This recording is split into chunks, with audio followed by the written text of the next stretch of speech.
Yeah, I was just watching some hypnotic hypnosis a hypnosis session by Moore that showed the old Bible from the 60s that showed on page 17, not in any of the books of the Bible, but by the publishers that there's a Moore's quarter of Jerusalem, and that's 100% magic. He tried to use that to say that the Bible thumpers don't know that they're Moors,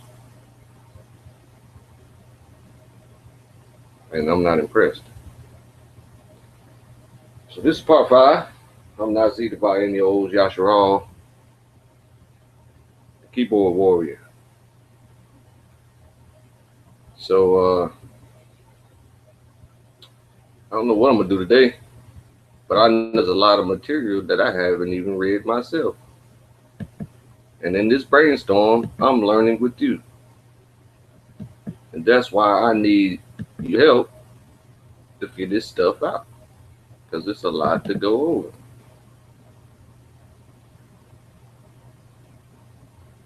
I especially need a Bible expert who knows all the scriptures by heart. Because I have to look up scripture by the keyword, and Bible experts have them memorized, which is great.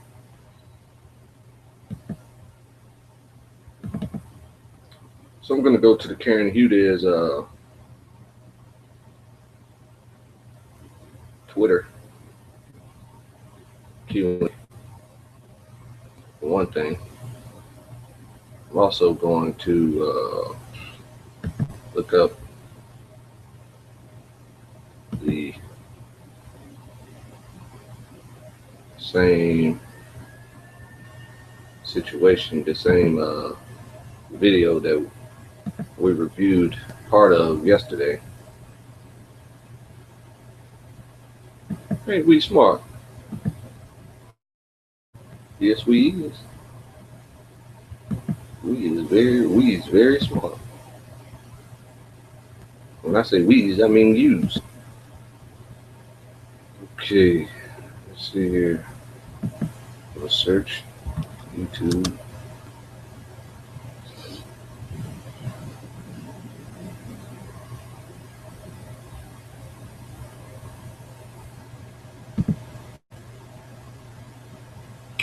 Okay, I'm gonna put history here.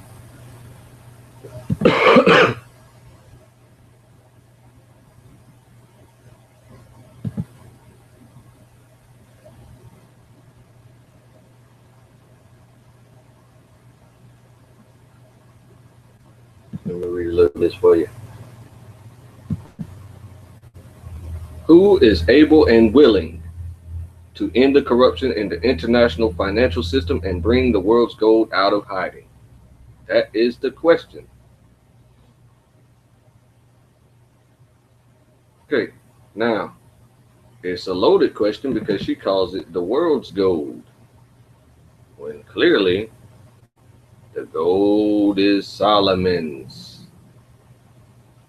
Everyone in the world is not a descendant of Solomon. So only his descendants and the descendants of David are entitled to the gold. And Solomon had 1,000 wives, and he had children. He had 700 wives and 300 concubines. Okay, Karen, you got that? There is a big coalition in place, and it includes the BRICS: Brazil, Russia, India, China, and South Africa. It now includes Germany. And she said yesterday that the United States is about to join. What is that coalition? The rule of law, which is a step in the right direction. The chances that we end the terrible corruption in this international financial system is 90 to 95%. Okay, so that's pretty great. So let me do this right fast. Hit my history.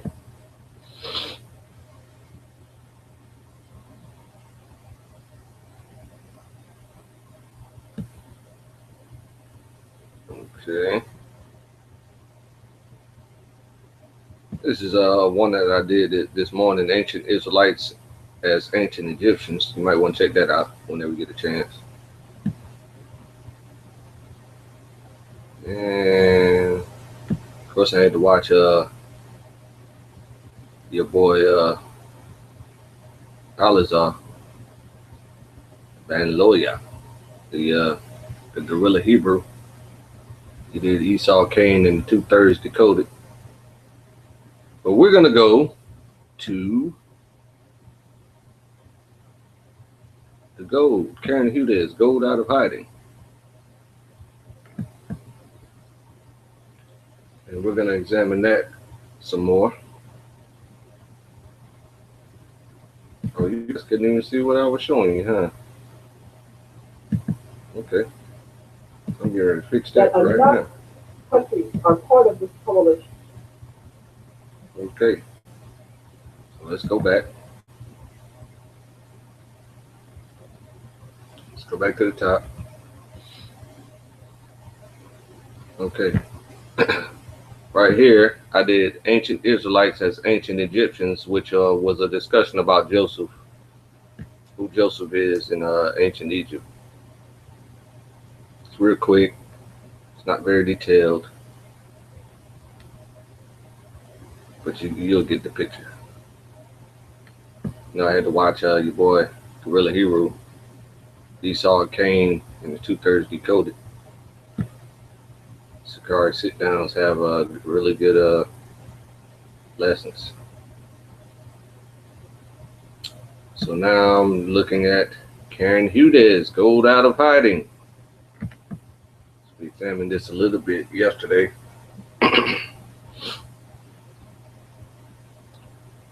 But me and my homie, we talk so much we can't never get through the videos. Countries are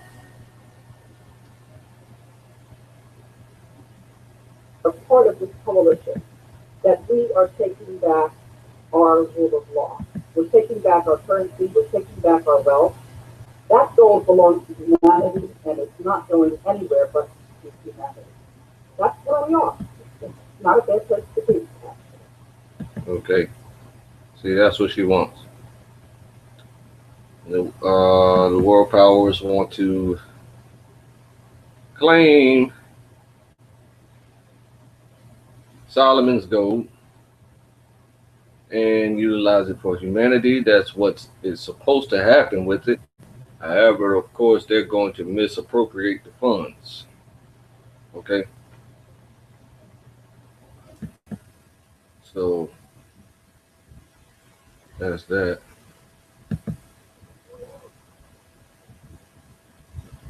I'm just reading, by the way, when I issued this press release in embargo, that was the day that Germany announced that they were going to be going to the BRICS. I had also copied the ambassador of Germany to the United States. And I actually had an interview with a magazine that has 1.5 million business readers per month. And at the end of the interview, I said, is there something I left out? This was back in September. And they said, yes, could you speak to the fact that a military helicopter buzzed the Frankfurt consulate, broke all the Chinaware in the U.S. consulate? Could you explain what that was? So, you know, I Googled it and found out that there was a government official who didn't want to be named that said that they were trying to get the attention of the United States. So when I called up the defense attaché in Tokyo, I said, you know, I'm here because I don't think it would be so great for the United States if Germany pulled out of NATO. And I know what to do to make sure that they stay our ally. And that's what all we have to do is kick out the Federal Reserve. And who wants them anyway? Right? So that's what's happening. All right, so let's go.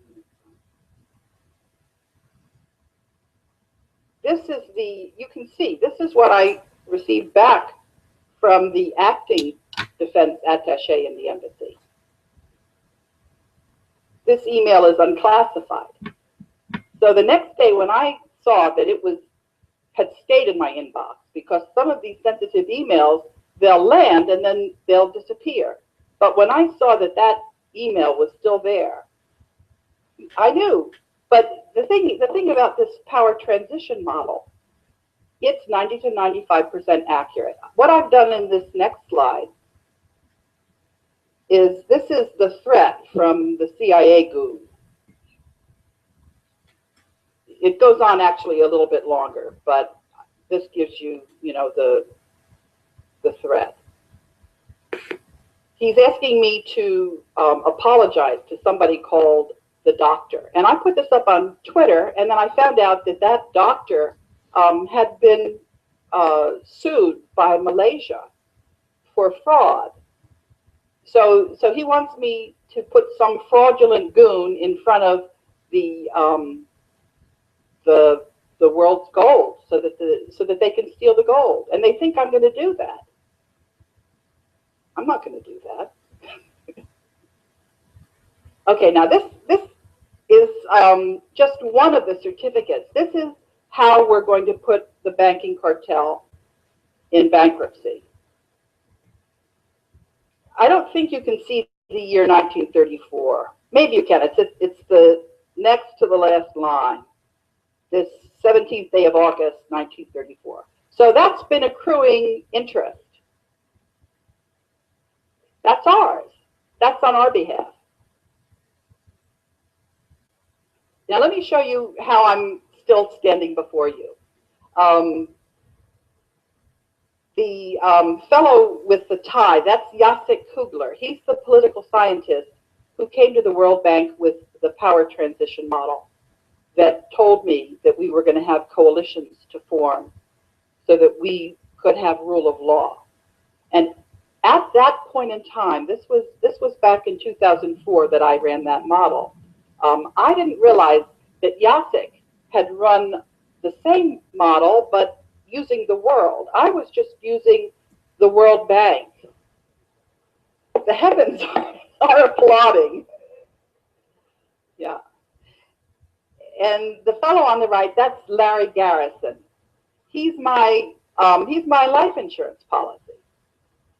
He is a PR guy, and about 6 years ago, I read an article in the Atlantic Monthly about him, and I thought, gee, I really needed, because I was trying very hard ever since I was fired in 2007 to tell my story, and I wasn't getting anywhere.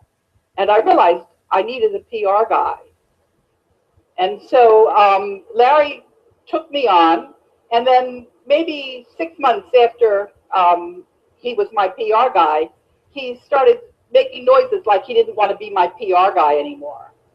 So I said, Larry, I don't want to talk on the phone about this issue. Let me fly out and see you. So I flew out to California, and that's when I found out that some goon, had attacked Larry. But Larry's a pretty feisty guy, and that guy ended up, leaving Larry limping. But anyway, so Larry said, okay, I'll stay with you. And I said, I'm not rich, although I'm certifying the world's wealth, but I'm not rich. But I said, I'm going to write a story, and it's probably going to be a bestseller, and I'll give you half the royalty. So we have that agreement. That's our understanding. Okay, now you're going to meet Wolfgang Struck. I would like to introduce you, Wolfgang, to everybody. This is Wolfgang Struck, and we are going to do this brief video because I think it's about time everybody met the eminent Wolfgang Struck, who, yes, eminent, yes. Yeah. So I'll just give a very brief introduction how we got in touch with each other. And I thought maybe if I just read the email that I got from you, which was dated May 8th, 2013. Dear Karen HUDES, a friend spoon-fed me with the World Bank whistleblower. This is very interesting indeed, even if, to be honest with you, some of the things were a little technical. I do see a person in front of me who has prior insight. And this is the important part. I'm in a position to legally claim ownership to the unlawfully sequestered shares of stock of the late Philippine President Ferdinand Marcos, and you know what follows. It ends with the umbrella code 0102274OA. This looks to me like a best matchup. Let's do something great together. Okay. So I hand it over to you, Wolfgang. And to say what? Yes, I have been on this, let's say, latest from 2002, when I came into a position of being the authorized representative for the court-appointed owner of the Philippines. At that time, I thought that he was the owner of the Philippines. I got corrected later on. This is Prince Julian Mordentaliano, who was convinced by friends of mine that maybe Wolfgang, as a German lawyer and a former banker with UBS, could bring something moving.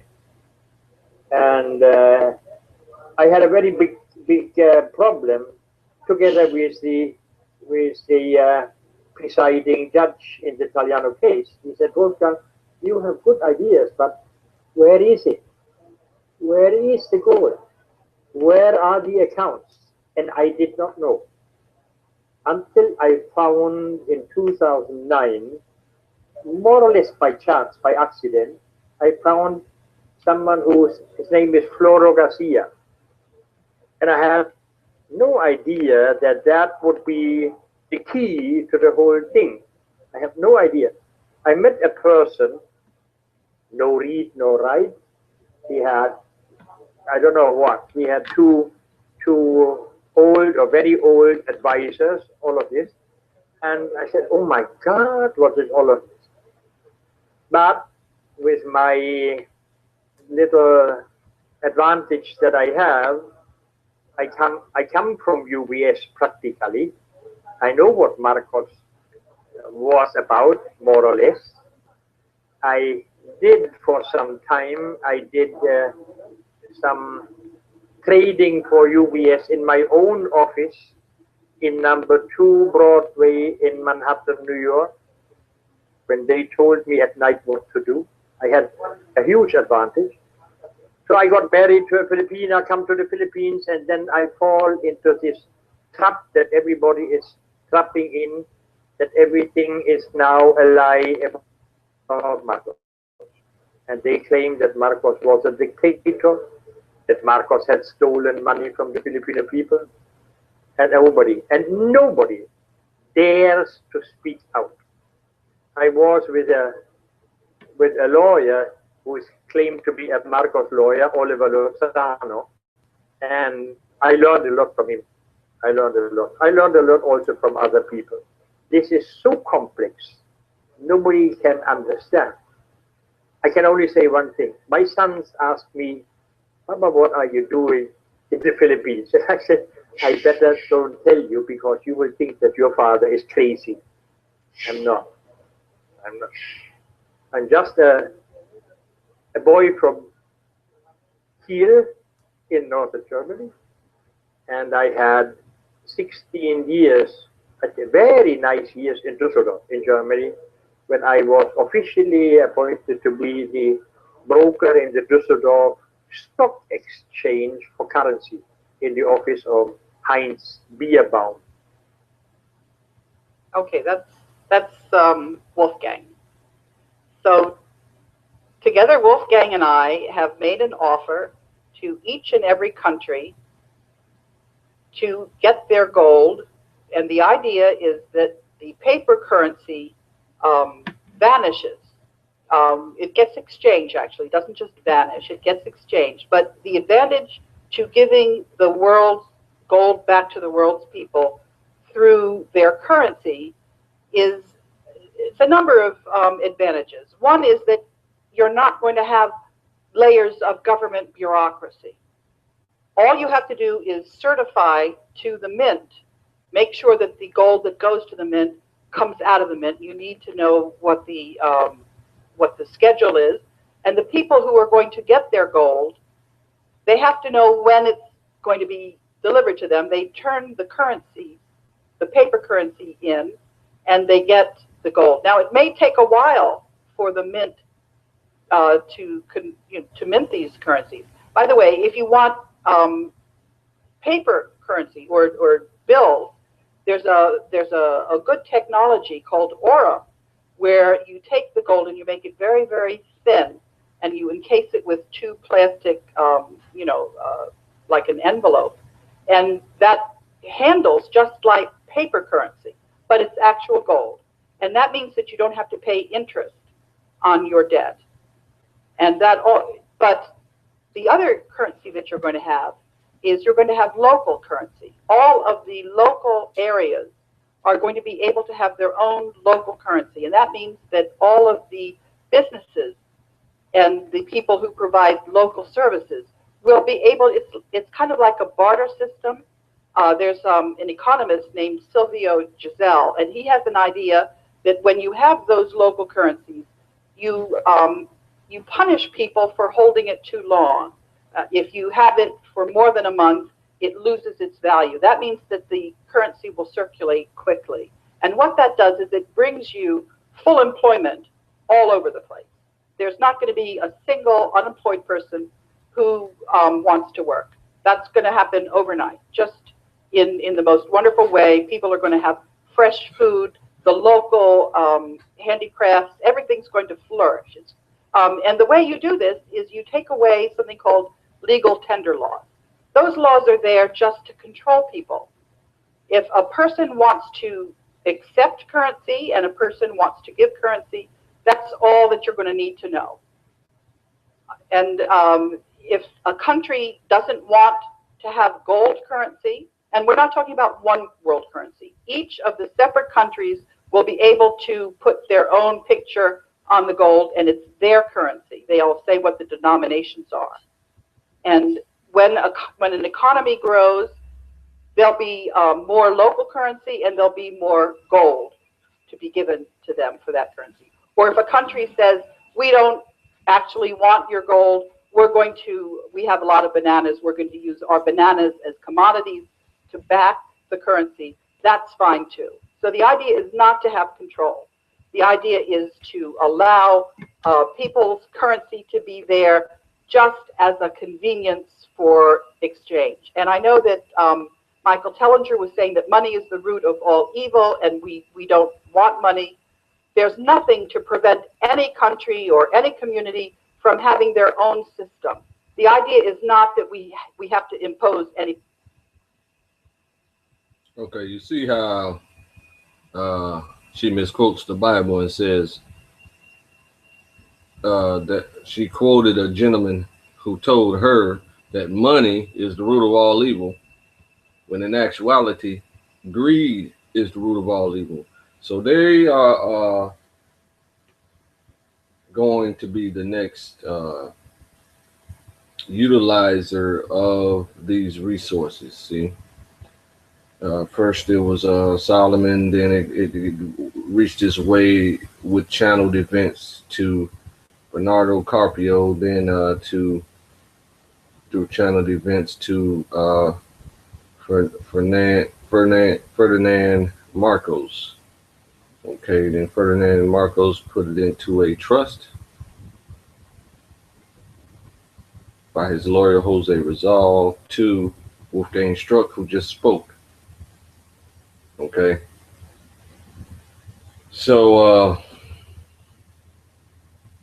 before Wolfgang Struck became the beneficiary of the trust, the gold was raided by Mongols and Asians and Chinese and like that. Okay. So then those group of people came to the Americas and became the Mongolian Mexicans and the Asian Mexicans and the Mongolian Indians and the Asian Indians. Okay.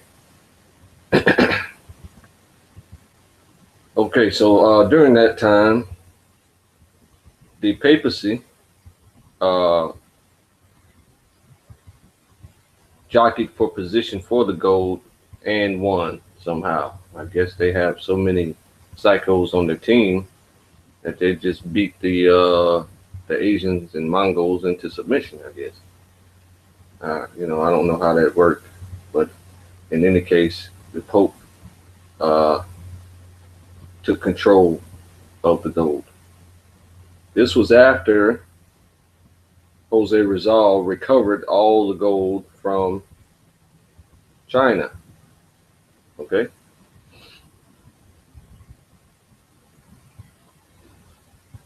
So then the Pope was in control of the gold, and then they rose to power, of course, and whitewashed the entire earth. Okay. So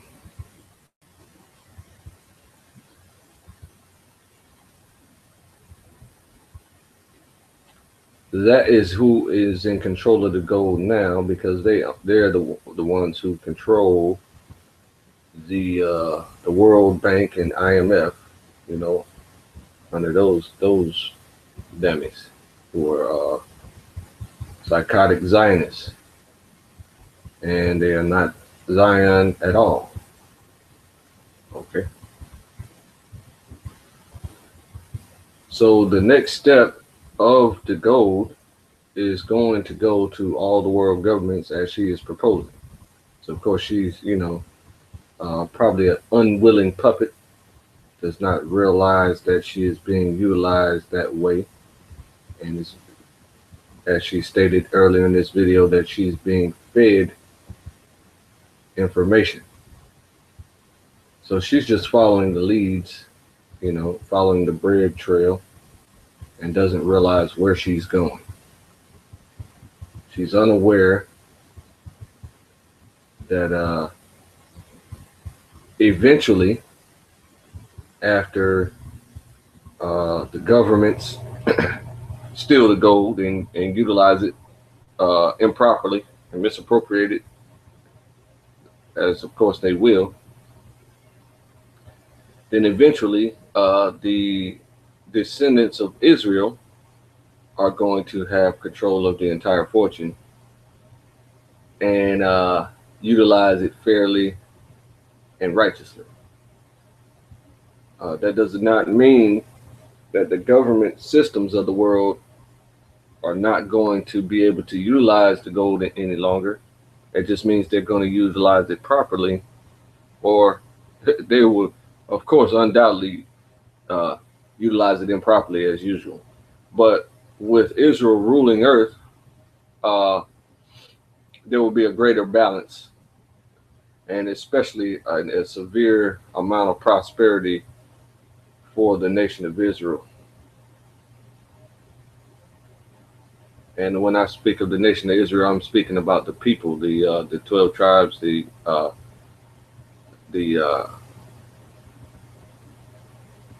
melanated Israelites in every country of the world today, of the earth today. Okay. So I just wanted to make that clear before we move on. On anybody. But the main point is that we do have to get rid of these paper currencies very, very quickly, because we are on the edge of something called permanent gold backwardation. That means that you go back into the dark ages. That was what the banksters had in mind. They were planning on starving us with no food in the grocery stores. They were planning on having mass dislocation because our paper currency was going to crash. So we have got to engineer our transition from the banksters' currency to treasury currency, and that's not an easy thing to do. So I'm not here to say the world is one reason that she's saying that we got to transfer the banksters' currency to treasury currency is because the um,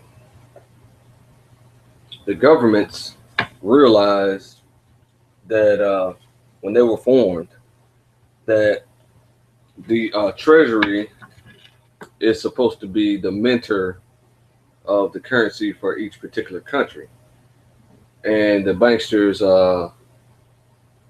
utilized strong magic and hypnotism to to manipulate the slightly retarded government officials all over the world and get them to turn in their gold to a centralized cabal of criminals. Now, many countries did not do that.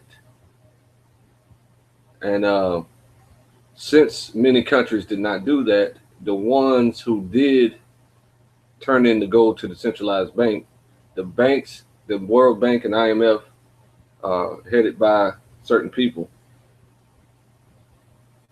ordered those countries who turned in the gold to attack the countries who did not turn in the gold and get them to turn in the gold.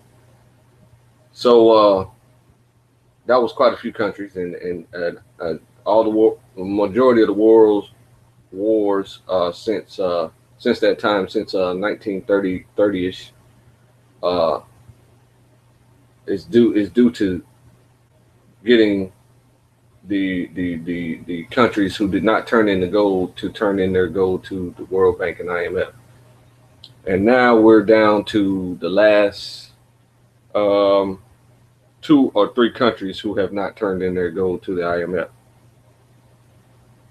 So those are the upcoming wars. Well, one of those countries is Iran, you know, and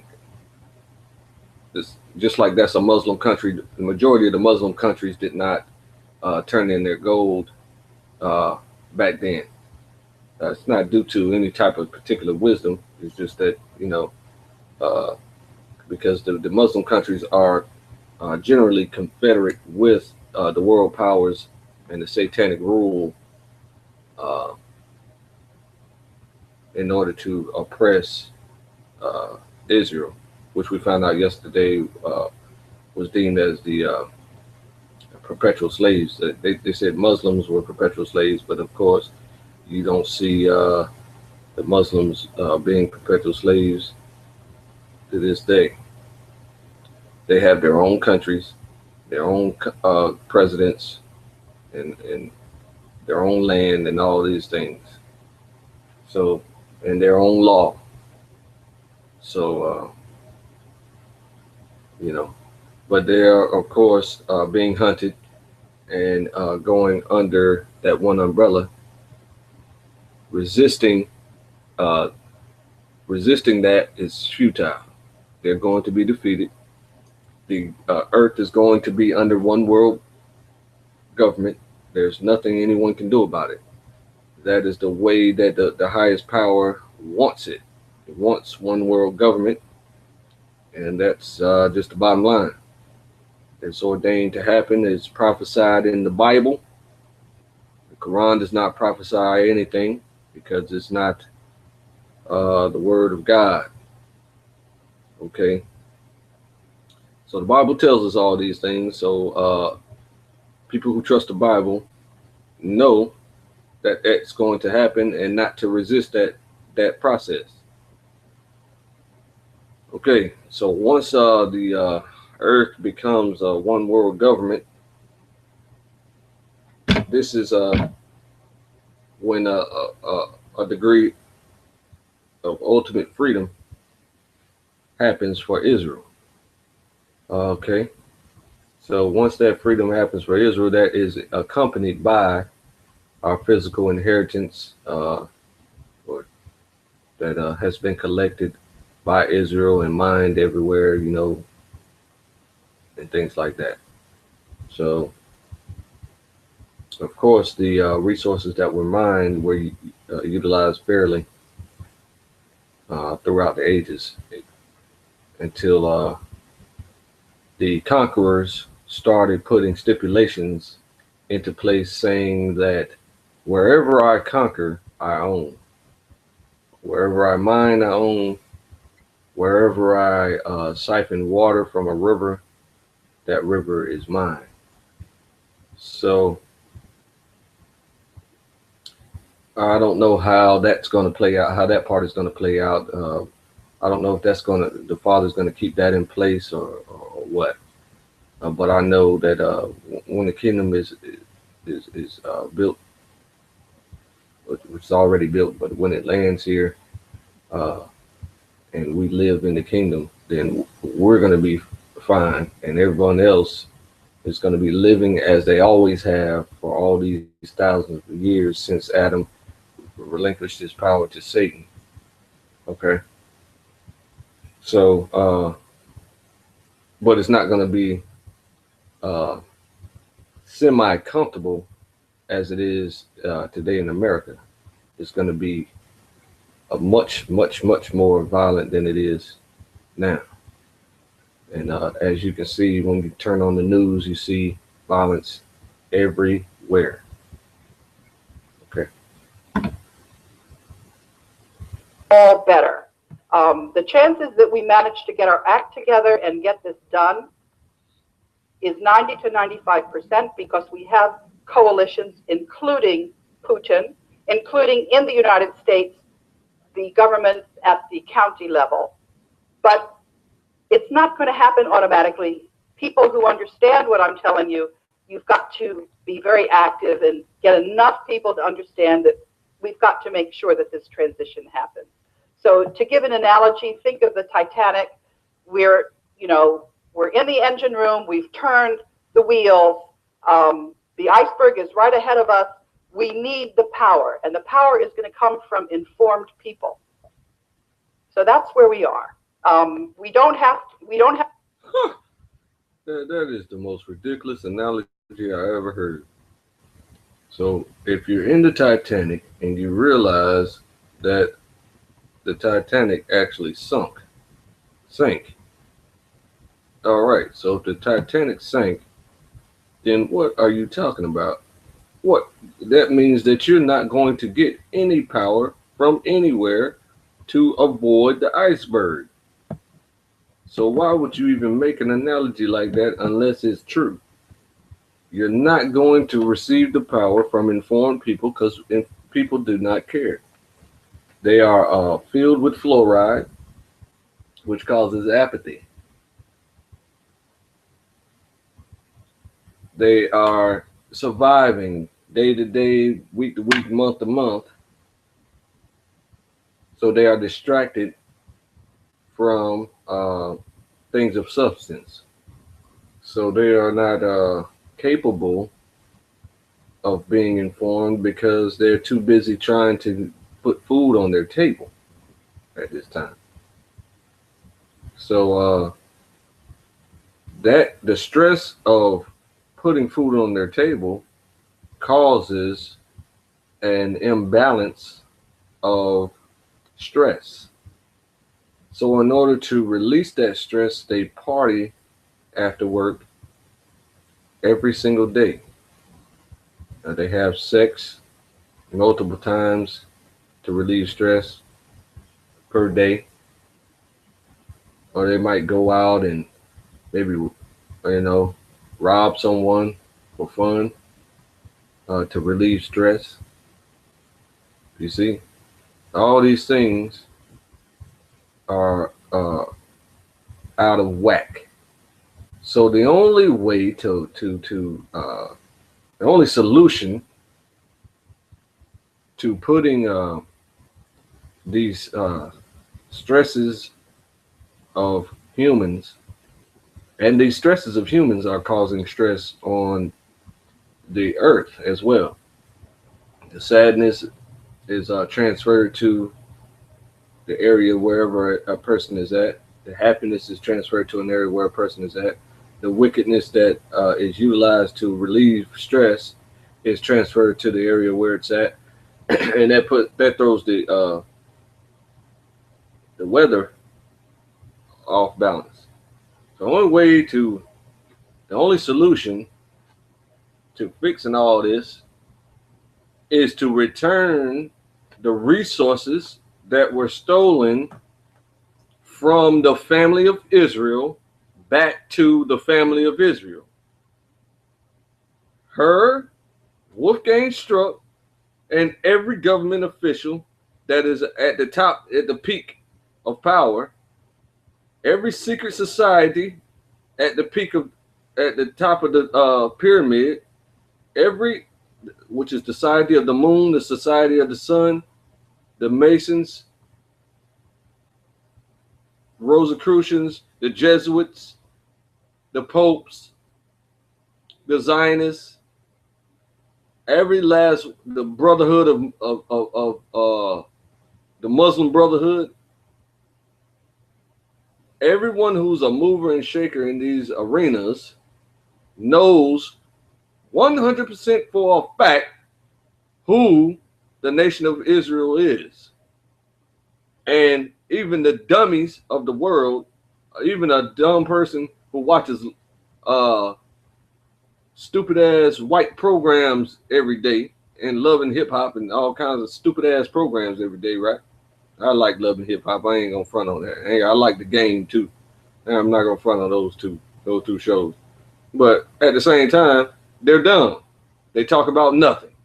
Okay, so every last one of these, the top players, realize who the nation of Israel is, and they just purposely never give up trying to destroy us. They try to hide the name, hide who we are from the dummies who watch those programs every day. But like I said, even those dummies who don't care about anything, if you would have asked them right now, I'm not talking about a severely retarded person who just never even learn how to count. You know, because there are people out there, you ask them who the president of the United States is right now, they can't even tell you. I'm not talking about those people. I'm talking about people who kind of hear a little bit of something here and there and are not addicted to laughing. See, people who are addicted to laughing turn off all programs that are not funny. They spend their entire day looking for something to laugh about. That is a psychosis. Okay. So people who are not psychotic, who can barely hear a little bit, if you ask them, do you think the Jews in Israel are the Israelites spoken about in the Bible? They might give you the answer, well, I don't know. You know, I heard that they are like not the Israelites of the Bible, and then maybe they're like something else. So if the information is trickling way down to a dumb person on that level, then what the fuck do you think the rulers of the earth know?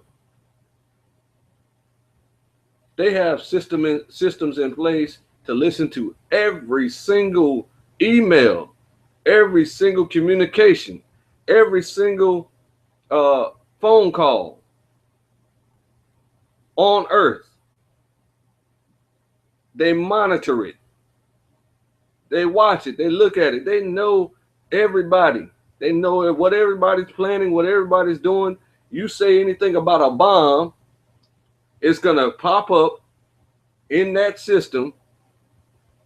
They're going to review it to see if you're planning to bomb something. So, you know, just stop being dumb. That's all I'm saying. Have to have like the French Revolution, where people have to take back the power on the streets. We've got the rule of law, but we have got to have enough people understand what's going on to make, or if anybody likes to sail, it's we've come about, but the wind has died down. What we need is people to understand that we have come about and to provide the power to allow the vote to come about. That's where we are. Okay, this is one of my other friends. This is Edmund Riley. He's a film producer. He produced a wonderful movie called The Banksters Made Off with America. It couldn't be distributed because the banksters thought they could make off with America. So, and Edmund is actually, he had a group of whistleblowers that I got to know. And those people were giving me some very important information. So I wasn't going to talk about the second species, but there's a Dr. Edmund Spencer. He is a Yale Medical School trained neurologist. He's the one who told me about that. And let me introduce Izumi to you. Wolfgang wants me to do an edit. I mean, to do a taping, and so I added software. I'm recording this now, I think. Yeah. I'm trying. Yeah. Hey. I'll have to see if it works. Shall I hang up and then I'll just see and then I'll call you right back? Yeah. Okay. Whatever. Okay. Yeah. No. I just want to make sure I know how to do it when it's for real. I'll call you right back. Okay. So that's Izumi Takahashi. That was when I recorded Wolfgang. I wanted to do a test drive with Izumi. And what happened with my interview with Wolfgang was it cut off in 5 minutes. I don't know, I didn't touch the button. It just cut itself off.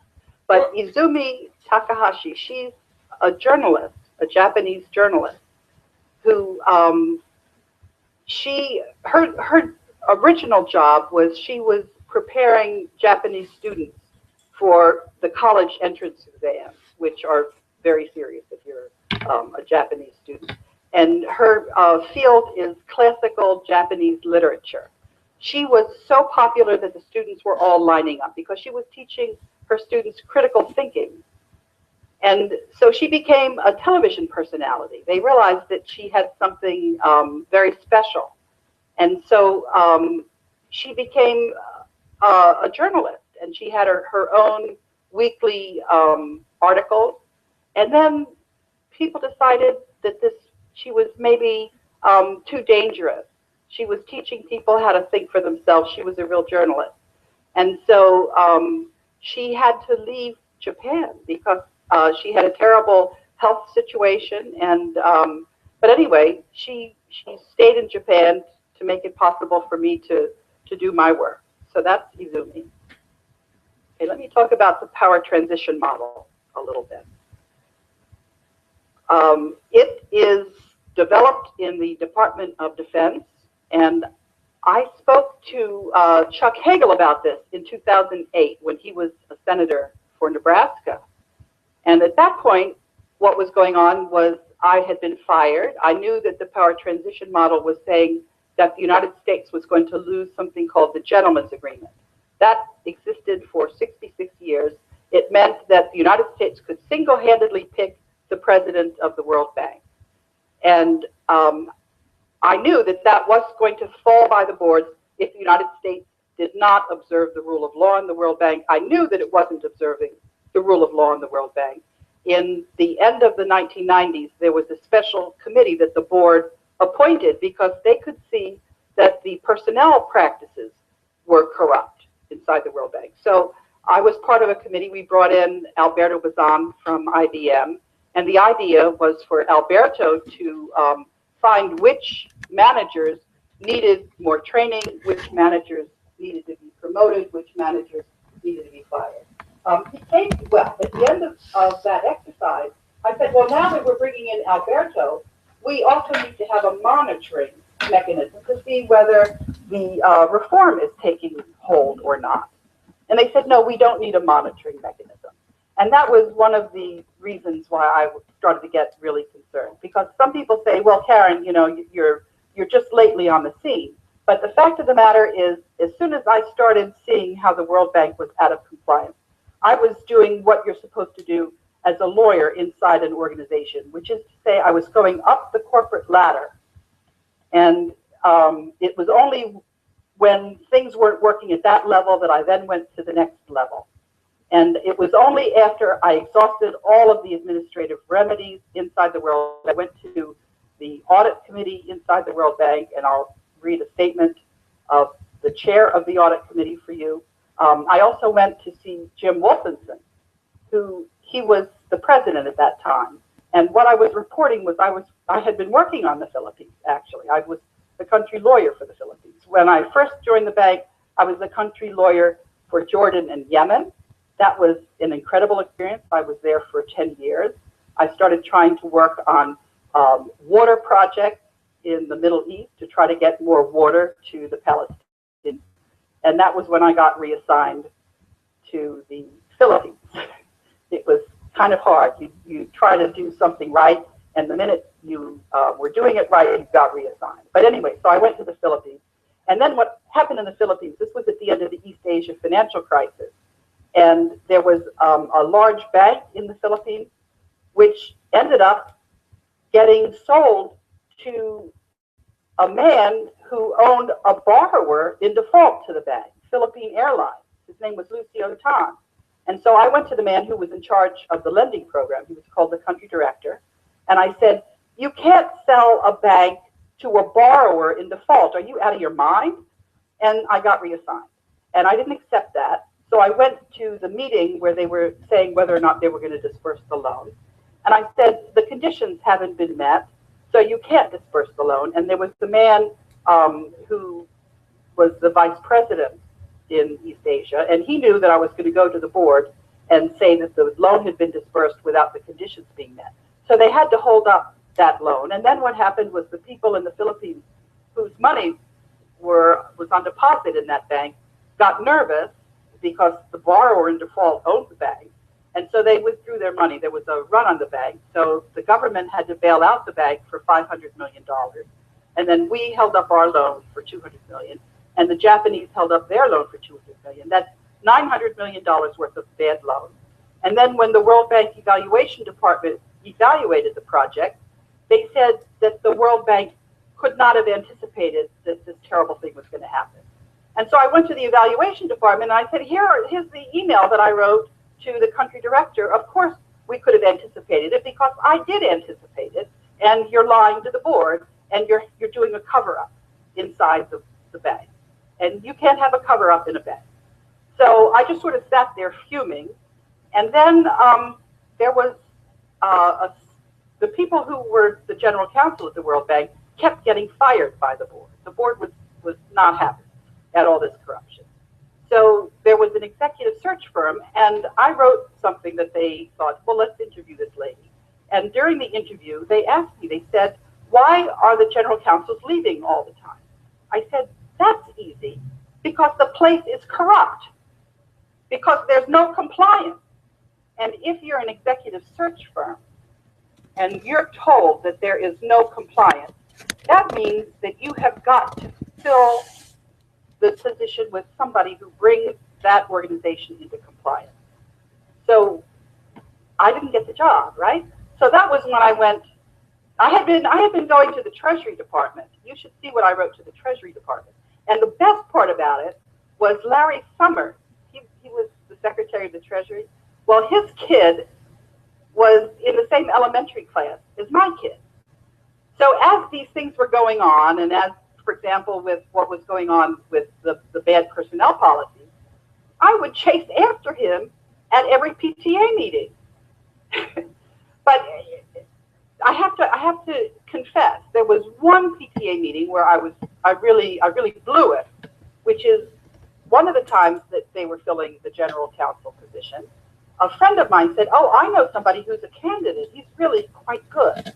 So I said to Larry Summers, this guy is quite good. And that was my boss who reassigned me in the Philippines. So I wasn't happy. Here's the guy who, I had said to Larry Summers that he should be hired. And so I went to the man who represented the Dutch government, Peter Steck. And I told Peter Steck what had happened with Ko Yun Tun. and I told him what had happened in the Philippines.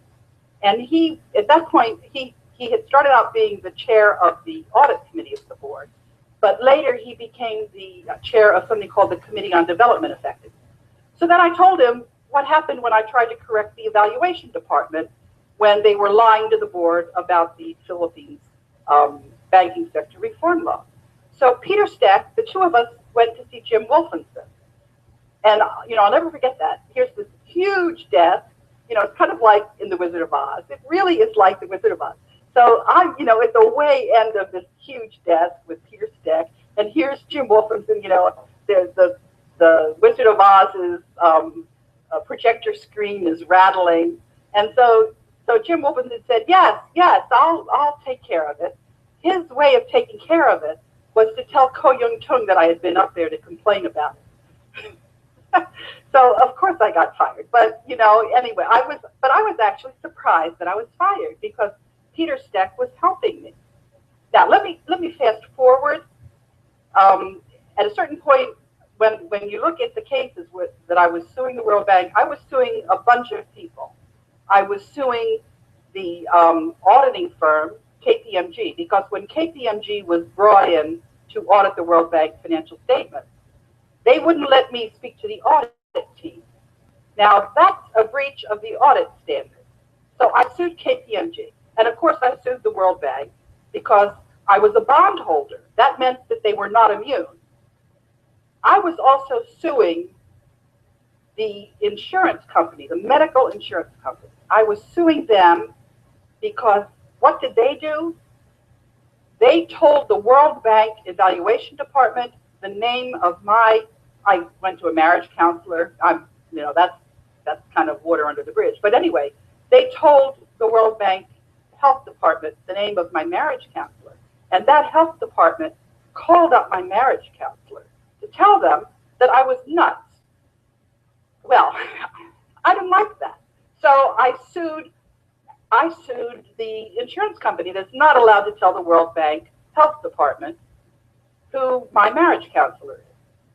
Now, Peter Steck, there was also a fitness for duty assessment, and they called up Peter Steck, and they said, Karen said that we should check you out for a reference. So what did Peter Steck say? He said, well, you know, I didn't think that you were trying to declare people incompetent. I thought that happened in other countries. So they hung up on Peter Steck on that. But I knew that there was going to be a problem because one of my friends, a few years earlier, he got somebody angry. I don't know what he did, actually.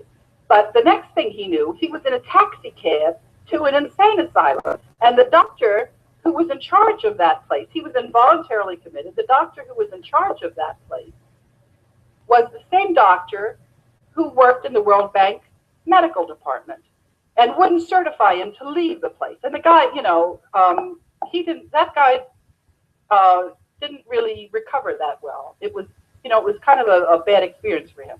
But anyway, so then let's fast forward a little bit. 6 months ago, Peter Steck called up my husband to say, Karen obviously needs to go see a psychiatrist. She's having some mental problem. I didn't go to see a psychiatrist.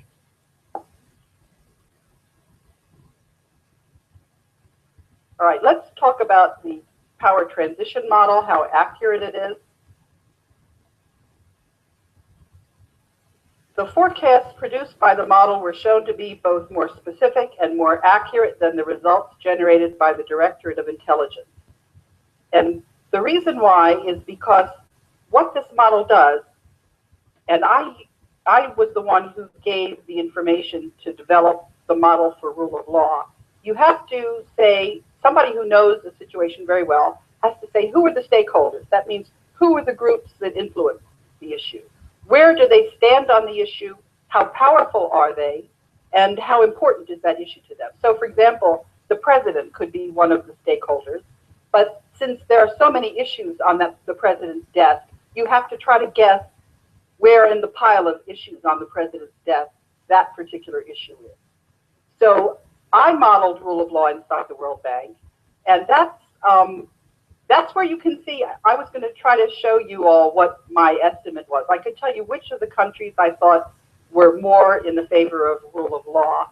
And I guessed wrong on a couple of countries, but that wasn't the important thing. The place where I guessed totally wrong was the media. I was completely bamboozled. I thought that the job of the journalist was to tell people what was going on. I thought they were part of the solution. I didn't, yeah. So you can see. Okay, so you see how people in these positions are insulated from reality. Okay, you see how she says that she thought the media and the job of the journalist was to tell people what is going on.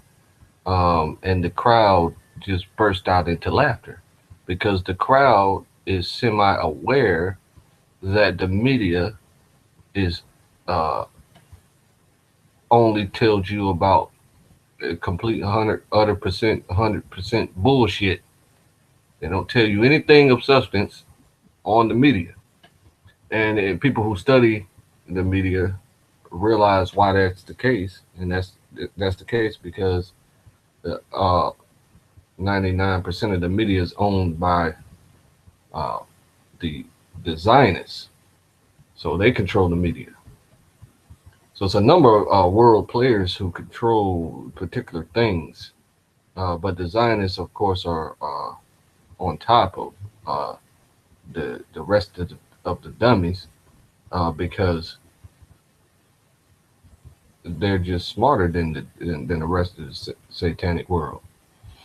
They conquer better. They just are more sneaky. They come around as if they're your friend, and they are really, really very nice. So that seduces the people to do what's said. Also, they seduce you with money. Like for example, the movie that just came out, Straight Out of Compton, right? How the Jewish manager would be, their friend and smiling all in their face and having a great time and giving them, hundreds of thousands of dollars while he was making, you know, millions. Kind of like how the same thing with Don King, how he would take a talent and give him millions of dollars while he's making billions. It's because now see, and now that is unusual because the reason that's unusual is because a manager gets 10% of what you make. You pay a manager 10 to 15% of your earnings. So if they're getting less than what you get 85% and this person over here gets 15%, that should tell you that they should be making less than you. But of course, they're making hundreds of times more than you, and you're unaware of it because you know you're a talent and you're just hungry. You just want to be heard. You want to be seen.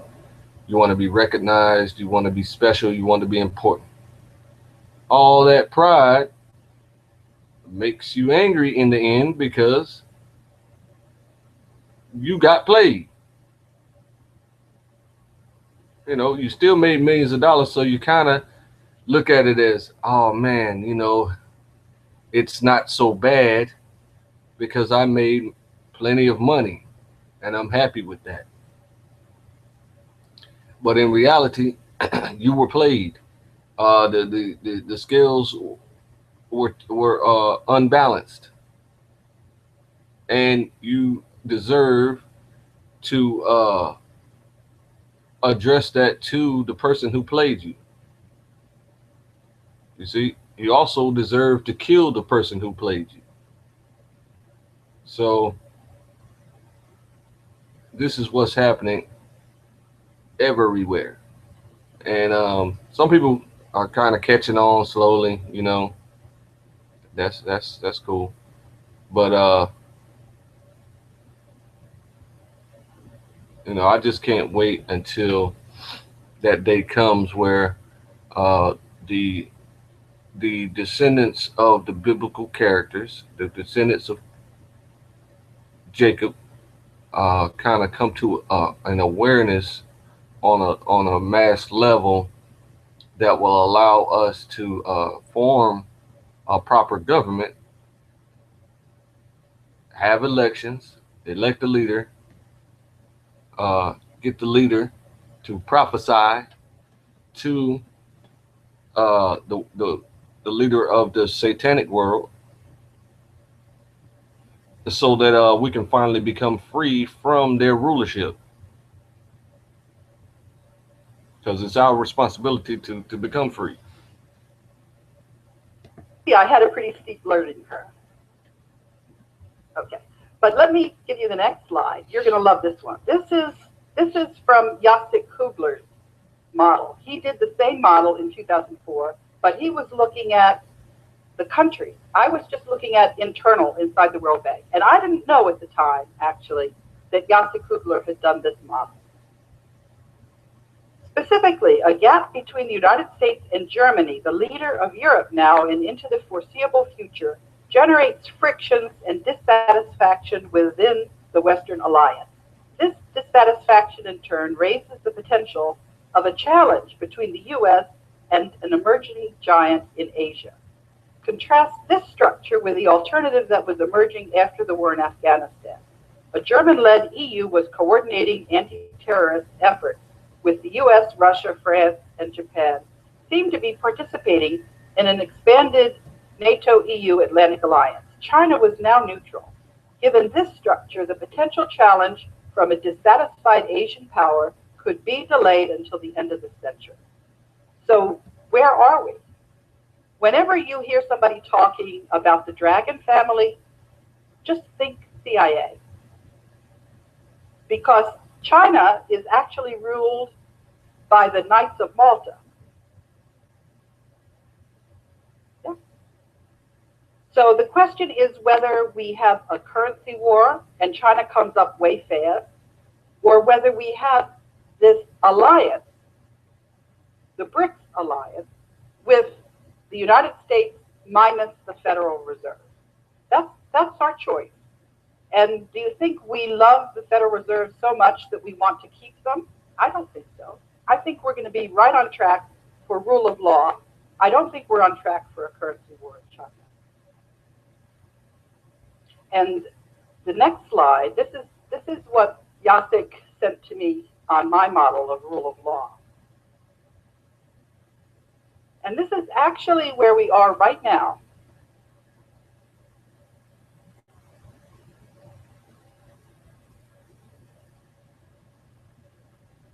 In some, there will be upward movement on this scale.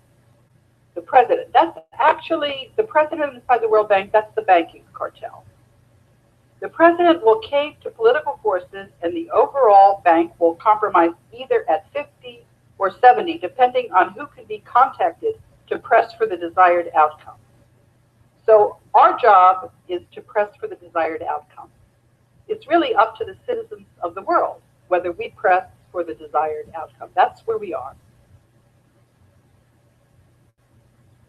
The power transition model has been predicting with 90 to 95% certainty that coalitions will do in the banking cartel ever since I stated in the UK Parliament House of Commons Public Administration Select Committee's report on complaints. Do they make a difference? On page 186, today's dire circumstances call for immediate and forceful intervention in the hope that time still remains. That's where we are. Elaine Colville reported, it devolves on Parliament to sort out this egregious state of affairs. Now, because of people like Duncan and Nexus, I'm able, and also some of the other alternative media, I'm able to tell people to get in touch with their Parliament and to press for the desired outcome. And as people start doing this, they can also reach out to other people that may not be as informed as you are. And that's also something that's very important. And that is, you're here in a conference, some of you have come with friends, but if any of you are just sort of doing this as an individual, I advise you to get a network around you. It's more fun that way, it's more effective that way, but more importantly, you need the protection of other people. That's why I'm here, because I have not been operating individually. I've been operating in a network of whistleblowers. You have to do that when you're working on this kind of issue in this kind of way.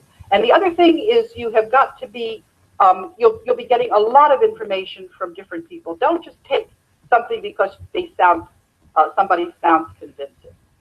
You have to do your homework. You have to look to see whether the information is consistent, whether there's documentation for it. And you also have to be prepared to revise what you thought if you later find something out which is inconsistent. But it's like puzzling. You have to see, sometimes you'll put a piece in the wrong place. You have to take it out. You have to be willing to get the puzzle right. And that requires active work. But the thing is, the more you do it, the easier it is, and the more fun it is. It's actually quite interesting to find out what's behind the onion. You're looking at different layers of the onion. You're peeling it back. And I'll be very honest with you. I'll tell you that when we get what I'm calling rule of law in place, from what I've seen, we're not there. There's still another layer inside, at least one. And I can tell you what I suspect is in that layer. That's what people call the paranormal. I can't explain things, why they happen, why they don't happen, but one of the things that I've found really fascinating, and that is that whenever there's been a challenge, first I've had the challenge in my family, acting out in some layer, in some level. And the very first challenge that I had was actually to understand that I didn't understand myself. There are ways that you can find out how you are, and one of the ways is having your family tell you how you are. And my sisters have been telling me how I am for years. So for example, on my birthday, my younger sister gave me a birthday card. It said, "You're a queen," and then you open it up and it says, "You're a drama queen." Yeah, but so what I had to find out was that when my mother's now 90, but 5 years ago, she really wasn't managing on her own in her house. And I felt that it was not a good time for her to move, that it was going to be too difficult. But my sisters saw absolutely, very clearly that my mother was lonely and that she might have barely been managing, but it wasn't going to continue. And she really needed to be in an assisted living facility. And it was only later that I realized that I didn't like the idea that it was going to be expensive. And I wasn't admitting it to myself. So here I was telling myself that I was concerned about my mother. I was the dutiful daughter. I was not aware of who I really was. And you have to understand that there are things about yourself that you don't want to admit. And you have to understand that you have to accept people close to you telling you those things that you don't want to admit. And once you realize that dynamic, and that everybody has blind spots about themselves, that's how you can learn what other people's blind spots are. We're all very capable of telling people what their deficiencies are, but we're not so capable of finding our own deficiencies. And that's really the dynamic. You have to be open to finding your own deficiencies, because if you're not going to be able to move through the challenges that we have. We're going to have to learn as a race of human beings how to be in charge of ourselves, because somebody else has been in charge of us. And we're going to have to do that now for ourselves. And unless we see ourselves very clearly for who we are and where we need help, and be admitting where we need help, we're going to get it radically wrong. And I do think every now and then about what are we going to have to do in the transition. And in the World Bank, where you're doing projects, you're taught that you have to have a good understanding before you go into a project, how to know whether you're succeeding or whether you're failing. They call these monitorable indicators. And so I would say the very first monitorable indicator that you're going to have to keep in front of you to know whether you're succeeding or failing is, what are you doing to your whistleblowers? That's a very important indicator, because they're telling you those things that you need to know that you may not want to know, but you need to know them. Don't punish your whistleblowers.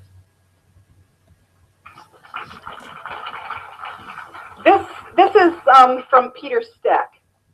This is back when he was my buddy. The issue. Karen HUDES of the legal department has a problem, and I think it would be very useful for her to hear a passionate, dispassionate view from an intelligent person who knows the bank. The passion would be for the bank, truth, and fairness. The dispassionateness would come from intelligence and a bit of distance. Karen has bitten into a case of failure of the bank, harm to a country, cover-up, failure of evaluation, failure of control, and threatening failure of the board audit committee to take up the issue. The corollary is not hard to envisage. The bank runs the risk of being caught with its pants down in an area where it's lecturing the developing world on how to dress, and the whistleblower, who has not whistled in public, is at imminent risk of being dismissed due to failure of the checks and balances in the bank meant to protect individuals, the Integrity Directorate, the Ombudsman, the Tribunal, the President himself. I hope you'll be willing to talk with her and give her the benefit of your thoughts. In my opinion, somebody in the bank needs to be interested and brave, staff, or a bit brave, board. By far the most elegant way forward would be for the audit committee to discuss the material case from the point of view of whether the accusations against the handling of the case are correct, and if so, whether there could be a systemic aspect to this kind of failure. One thing in my view is certain. If the truth is withheld from the board and the board does not even react when it has indications that this may be the case, the board is negligent in exercising its responsibility and therefore also at risk. An underlying issue is whether a staff member has the duty to inform the board if he or she hits upon a cover-up. Is one's duty towards the bank or towards one's bosses? The parallel with other corporate U.S. administration and European Commission cases is obvious, not to speak of broader and more emotional analogies from recent history. Now, I know those were a lot of big words that you probably didn't hear clearly, but basically it was a reprimand to the bank, right?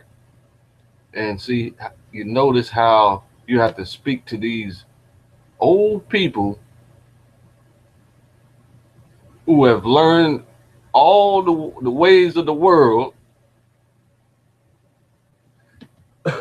You have to speak to them like children. You have to reprimand them to attempt to doggone act with some type of fairness and stop being so oppressive. It's insane.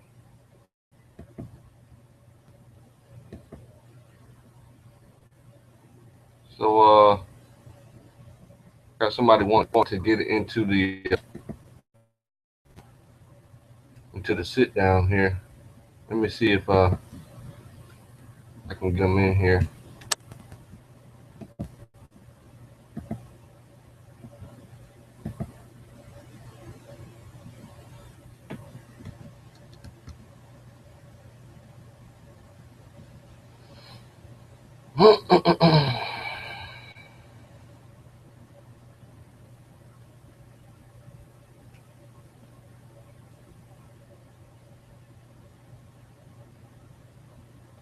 Oh, I don't think he's gonna make it because I just sent him the exact same link that I sent him a little second ago.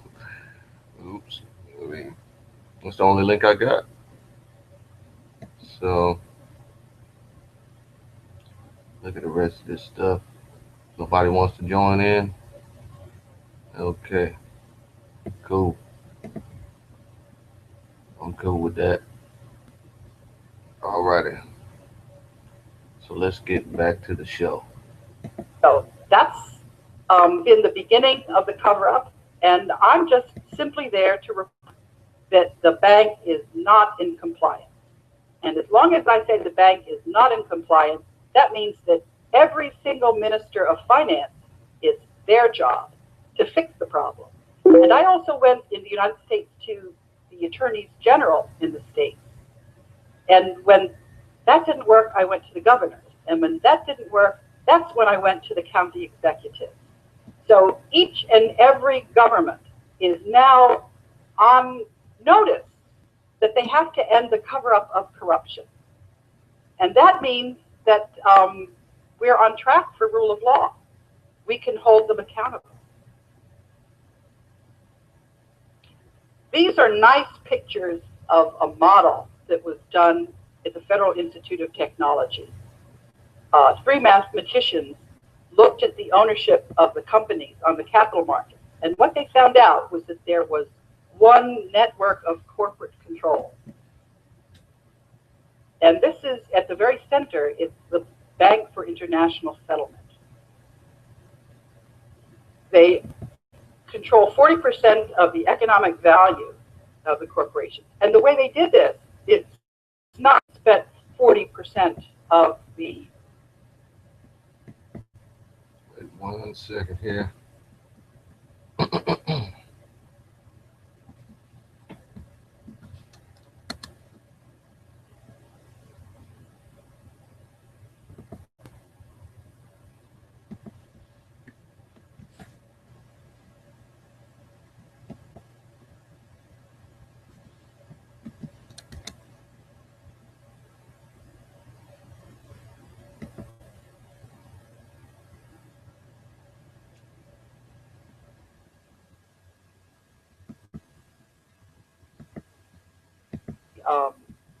stock prices, they spent maybe 1%. They have 10% of the economic value that they're entitled to. What they did was they took the same directors and appointed them to interlocking boards. And they thought that we would be too stupid to find out. I'm talking here about Germany because you remember in the power transition model, Germany has a very special pivot role. And so when Germany is now saying that they're joining the BRICS, that means if the United States does not get rid of the Federal Reserve, that the United States is going to end up as, you know, it's not going to have allies. It's going to be, we were talking about the currency. The Federal Reserve note is going to crash because nobody is going to accept it in payment. The BRICS countries are now, that's 25% of world trade. They're now settling among themselves. And at the end of the day, if there's a country that owes more than its offset, it's going to settle that difference in gold. So that means that the United States either gets rid of the Federal Reserve note, or it's going to be, there's going to be a currency war, actually. And we don't, you know, we don't need a currency war. And we're actually not on track for a currency war. We're on track for the coalition for rule of law. And I went to the Department of Defense when Secretary Hagel was named as the Defense Secretary. I went to the group that managed that model inside the Department of Defense. And I started asking them to give messages to Secretary Hagel. And they said, that's not in our chain of command. You better find a different way. So that's when I started taking 4 different contact routes. I went to the chair of the Joint Chiefs of Staff. I also went to the liaison with the U.S. Congress. There's a website where I could just send something in as a citizen. And there was a 4th very special route. And that is Peter Verka, the Department of Homeland Security. There's a committee called the Council of Governors. There's 10 governors that are each part of the FEMA region.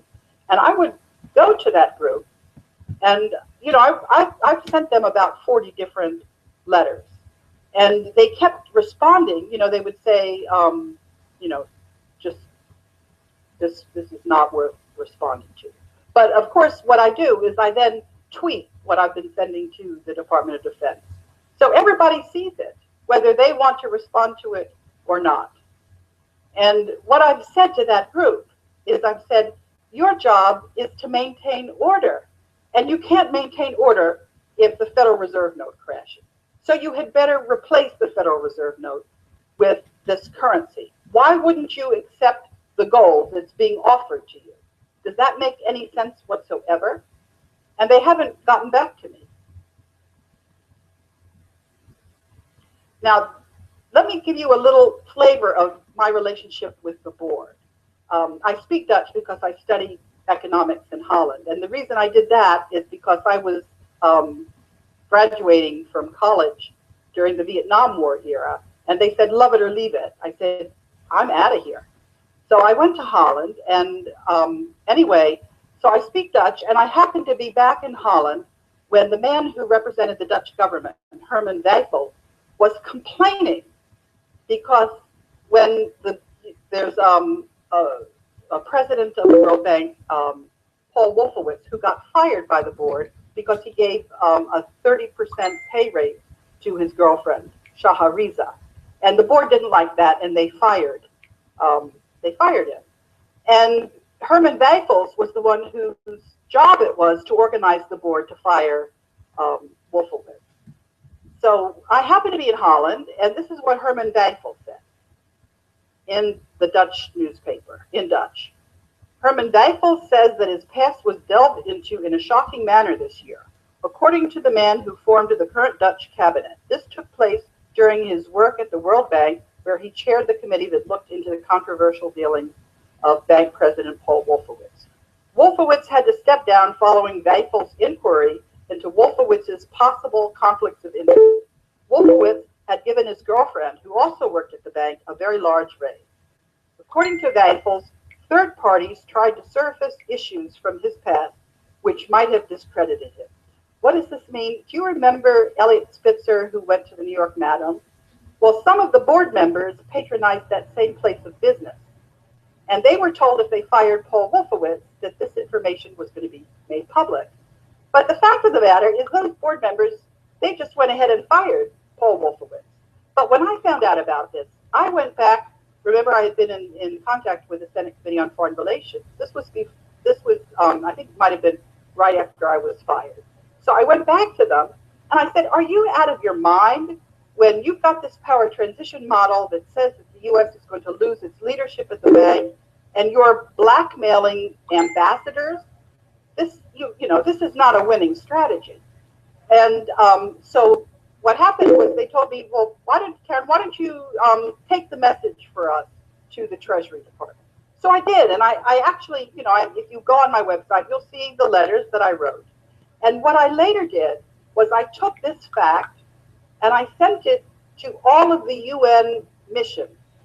And I said, you need to get an opinion from the General Assembly whether the World Bank Board, if they're getting this kind of treatment, should leave the decision up to the president whether or not to propose things, or whether they need to exercise their powers under the article. I asked for the General Assembly to do that, and I cited this information. I must have sent, I would say easily 15 emails to all of the UN missions.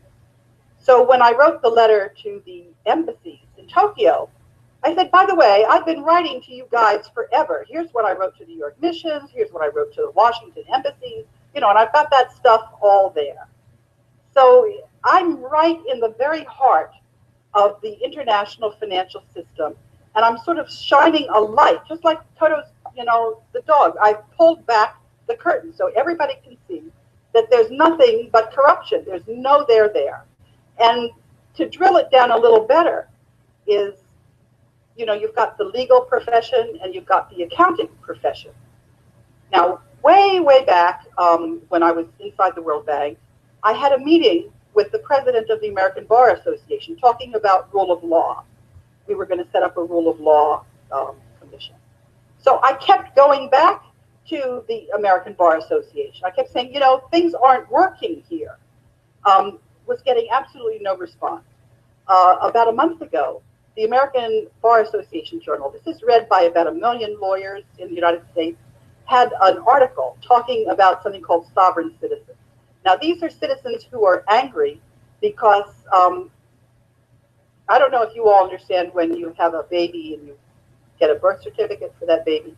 They take the birth certificate and they pledge it on the capital market. They figure out how much that baby is going to pay in taxes over their lifetime, and they start earning interest on the income stream. They do this. Anyway, so the sovereign citizens understand that this is going on, but the solution that they have for it isn't, it's not actually working in the courts. But so here's this article, and I started commenting on it. And I started saying, well, they've got a point there, actually. And at a certain point, the American Bar Journal tried to stop me from making comments. Ah, look what I've done. Well, can I just finish one sentence? I told the lawyers and accountants, if they don't get the gold out of the bank, we're not going to have that profession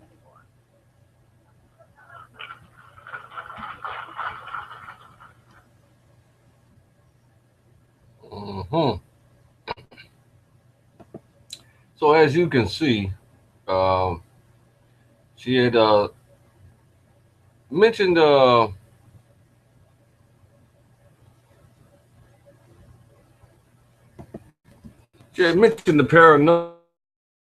paranormal, excuse me, and just for 1 second, and said that her personal life shows up. It mimics her professional life at times, and she was unaware of why that would happen, and she could only rationalize it by it being paranormal. Okay, so this clearly must be an issue that the thieves are having with the gold itself, because if it was up to them, I mean,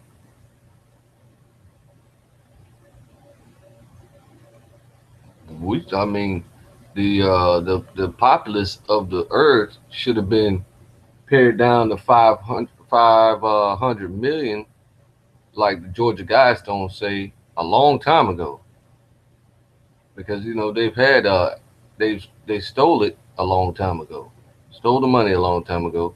So if they could utilize it like they want to, we should have been dead a long time ago. But they clearly can't use it, because they're trying to kill everyone with the resources that they currently have and going bankrupt trying to do so.